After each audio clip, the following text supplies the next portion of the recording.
My name is Shain Shapiro. I run a company called Sound Diplomacy.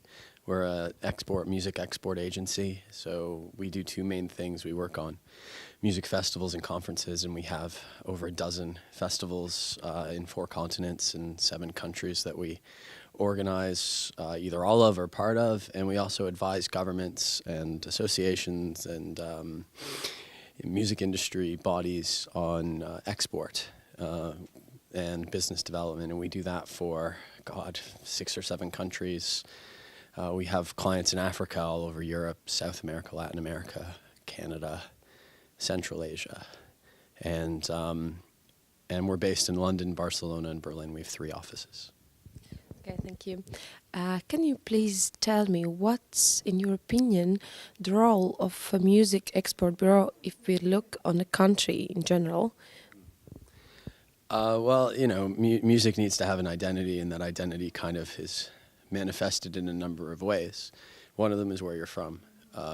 And I think that the Music Export Bureau the name is a bit misleading in a way, because the point of a Music Export Bureau is business development inside the country. Because if you have nothing to export, you put a band in front of buyers in another country. If they're not good enough, then you lose your sort of opportunity, I guess. So an export bureau is supposed to help artists, labels, managers, the industry here in Latvia to develop their business, so that when they're ready to export, then they'll do it with their best foot forward. And I believe that an export office is equally about internal business development as it is about promoting a country or promoting a brand. So then once you have some content to export, and there are some bands here, even ones that I know, and there could be a lot more, then it's about making people understand where you're from and what you're about and what you're doing. Okay. What do you think when the band is ready to export the music, when they should think about getting connected with the export bureau and starting to do, how they start to export themselves, the music they create? Well, they shouldn't make that decision. Someone else should make that decision for them. So artists that think they're export ready usually aren't. I'll be very honest in my presentation. I'm a very honest person. There's no hard and fast rules in the world that we live in. You can get a blog in the U.S., get really interested in you, and that could bring some interest in other countries. But more often not, we always say that when you leave your country, you're going to lose a lot of money. So you have to make sure that when you come home, you can make some of it back.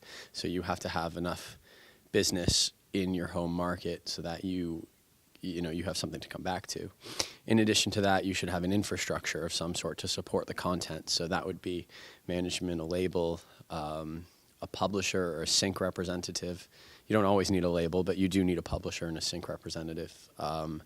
And you have to ensure that you understand copyright, you understand how you make money in this business, because it's a little complicated sometimes, and understand the importance of marketing and content creation and tracking and analytics and stuff like that.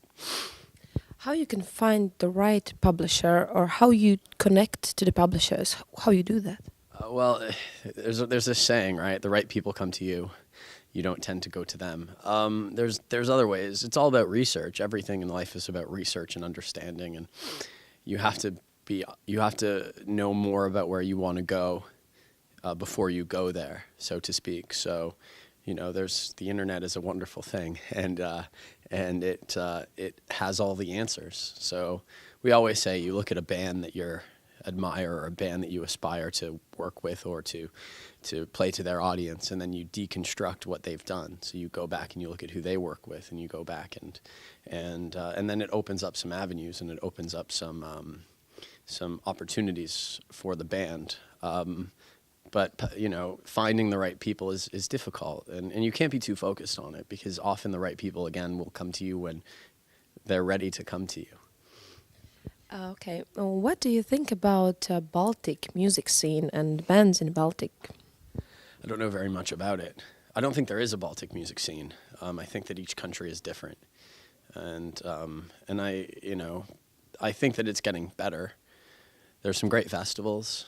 My friends who run the Positivist Festival, it's a great festival. The Tallinn Music Week's a good festival.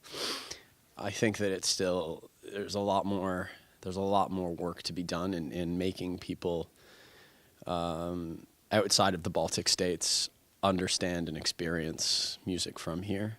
And I don't think it matters that much where you're from in the end. Like, good music's good music. But it's hard to answer because I don't really know that much about the local scene. I know what kind of Guna tells me.